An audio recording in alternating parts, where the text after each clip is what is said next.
ऐसा लग रहा है मान साहब, राहुल गांधी पर तो आपने 2-3-4 बार टिप्पणी कर दी, मोदी जी पर थोड़े से सॉफ्ट दिख रहे हैं क्या भगवंत मान? Good question. नहीं, मैंने तो बोल दिया।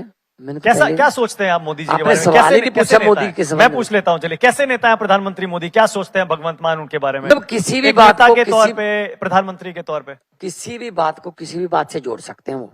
एक तो हर जगह पे जाके वो कहते थे ना मेरा पुराना नाता है, जिसके साथ नाता है उसके साथ निभाते नहीं है। मंगोलिया जाते हैं, मंगोलिया से मेरा पुराना नाता है। कैलिफोर्निया जाते हैं, मैं कैलिफोर्निया से मेरा पुराना नाता। इसरो में गए, कहते इसरो के साथ मेरा पुराना नाता है। मैंने सोचा पुराना नाता इसरो से बोल रहे हैं, ये कैसे जोड़ेंगे? अब मुझे यकीन था कि जोड़ देंगे। उन्होंने तभी कहा कि जब मैं दूसरी तीसरी क्लास में पढ़ता था मैं तो मैं ठीक ठाक ही था, इसलिए मुझे हर टीचर आके बोलता था तू इसरो में बैठ, तू इसरो में बैठ, अब इसरो में बैठ, अब इसरो में बैठ।